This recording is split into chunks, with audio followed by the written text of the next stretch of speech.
be looking into an example, and with that example we will try to explain this compilation process, how it goes and what are the outputs of various stages. Okay.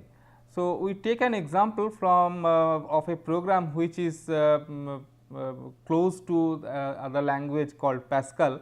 Okay. So, anyway it does not matter. So, the essentially this programs in that language starts with the keyword program. Okay. Then comes the variable declarations, and each variable declaration is preceded by the keyword var.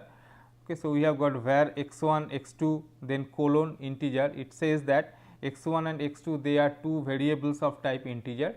Then we have got xr1 as a real variable. So, we can have this var xr1 real. So, these are the variable declaration. So, once the variable declaration is over, so you can start the main part of the program, like in C language you have got this main function. So, in Pascal type of Pascal language that we are considering here. So, after program this program keyword. So, whenever you are giving this begin keyword, it means that we are going to start writing the main body. So, the execution will start from this point onwards. So, here in this main body, so we have got a single statement xr1 assigned as. So, this is the assignment operator colon and equality. So, x1 plus x2 into 10. So, that is an assignment statement, and the program ends at this point. So, this end is identified by end dot. So, this is the full program. So, this is a very simple program that we have, and that is the whole program that we have taken. So, we will see what are the outputs of various stages of the compiler as it processes this particular input. So, first stage of the compiler is the lexical analysis. So, lexical analysis stage, as I said, that it will remove all these white spaces like these blanks, tabs, new line characters, then the comments. So, if you look here, so these are the comments. So, whatever we put within this curly brace, so they are all comments. So, all these are removed. Similarly, these new line characters, then these tabs, then these blanks, they will all be removed.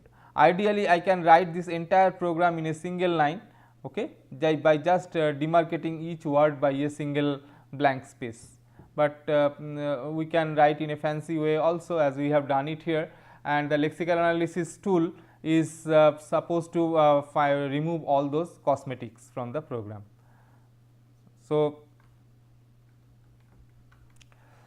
this lexical analysis tool, after analyzing the program, so it produces a sequence of tokens, like it. So, for the keyword program, it outputs a token program. So, actually, as I said, that these tokens are nothing but some integer values. So, for the sake of our understanding, we are not writing in terms of integer values, but we can assume that all these words like program, where, so they are having some corresponding integer value. So, the lexical analyzer is actually passing those integers to the syntax analyzer or parser, but for our understanding we will write them as this in terms of these tokens only, program, where, etc.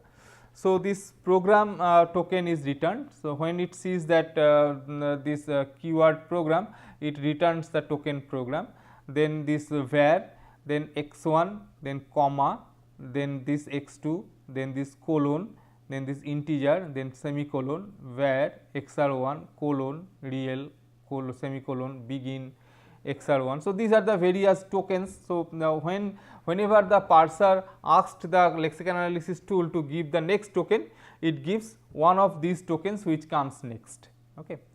So, white spaces and comments are discarded and removed by the lexical analyzer. So, that we have discussed previously, that is all these white spaces, the cosmetics thing that are removed from the program. So, at the output of the lexical analysis is nothing but this sequence of tokens, and this sequence the token is returned to the parser only when the parser asks for the token.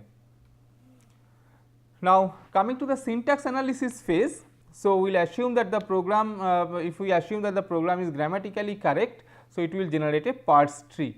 So, I said that parse tree is a tree type of representation that tells how the program can, how this entire program can be taken to have been derived.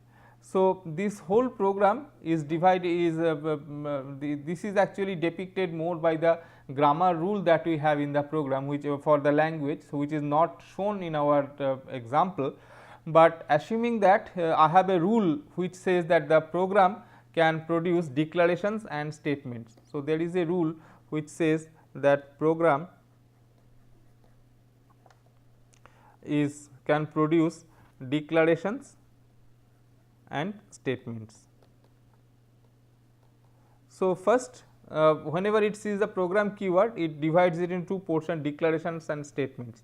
Similarly, there is another rule in the language which says that declarations can be a number of variable declarations. So, we can have a number of variable declarations. Okay. So, this is so when we come to this parser chapter, so we will be discussing more on the grammar, how to write it and all. So, it is like this. Similarly, the statements that we have, so statements can be of different types, like assignment is one statement, then we can have say if then else, if statement is another type of statement, then for statement is another type of statement. So, this way we can have different types of statements. So, that is so we have got rule in the grammar which goes like this. Then the one variable declaration, it has got the list of variables. So, that is identified by vars and then the type. Similarly, so the x1, x2, so this list of variables are identified by these identifiers ended with a colon. Okay. So, this that entire thing is written here. So, x1, x2 this integer. So, this way the entire program that we have, it can be represented in the form of a tree. So, assignment statement, so it has got a designator and expression. So, the designator, the rule is like this, that assignment statement. So, this assignment statement, it has got a designator and expression. So, if I have got say x assigned to some a plus b, then this x is the designator part and this a plus b is the expression part. So, we have got an assignment to the variable xr1. So, this xr1 is the designator identifier and this expression that we have is x1 plus x2 into 10. So, this expression has got its own grammar, say expression is expression plus expression or expression star expression,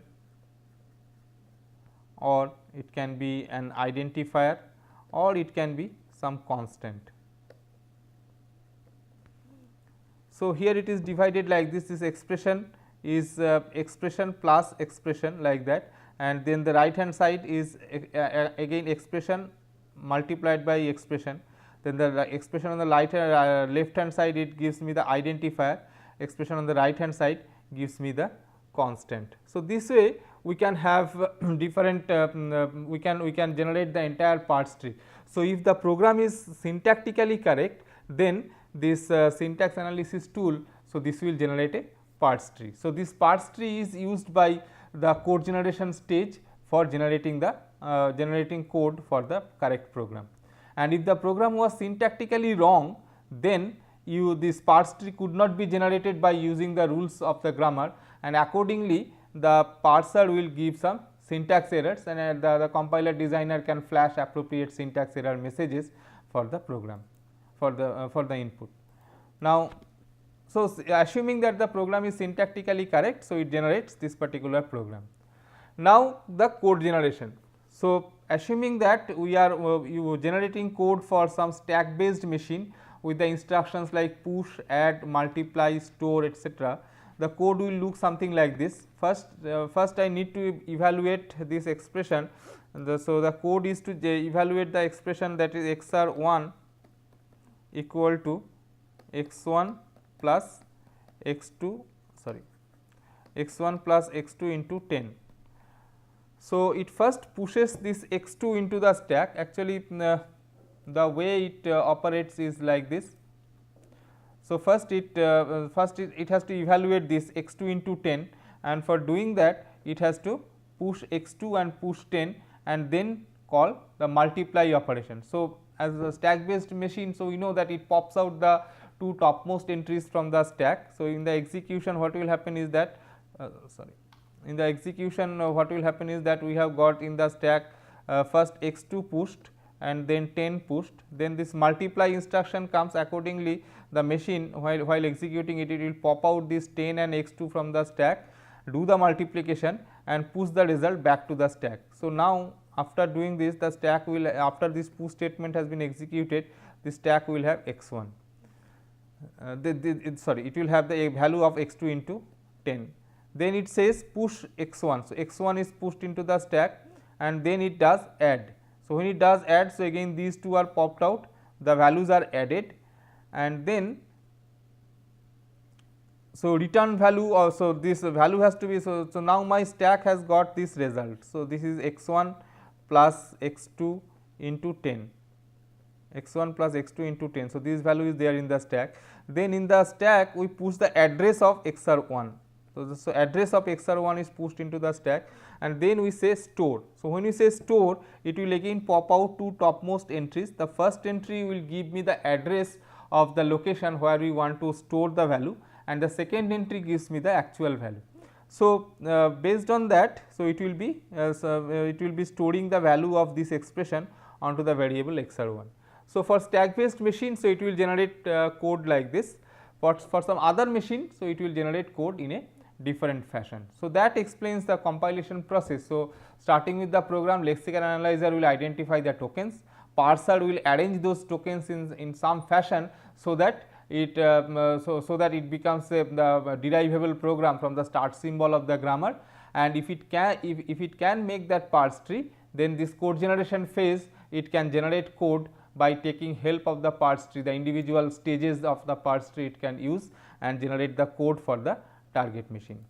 So, this way this compiler works. Then the symbol table, as I said that there are three symbols in this program, x1, x2 and xr1. So, they are the class is, all of them are of type are of class variable, x1 and x2 are of type integer and this xr1 is of type real. So, that way we can have this x1, x2 and xr1. So, they are of type integer, integer and real. Though another field can be there which is the offset, which is not shown here.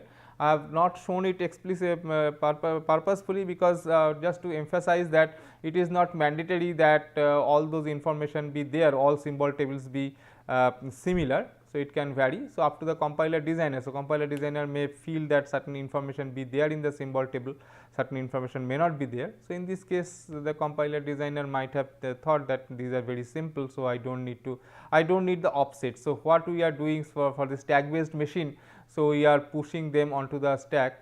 So, as a result we do not need the offset values. So, this may be the symbol table structure. Then after that we have got this code generation is done. So, this symbol table is done.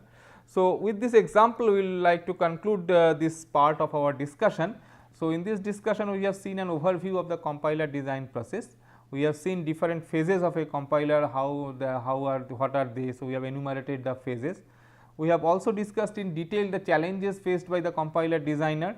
So, as a successful compiler designer we have to take care of all those points, and we have also illustrated by means of an example compilation process. So, with that I will thank you, and in the next class, so we will go to the lexical analysis phase and start in more detail, like how to design a lexical analyzer for a compiler.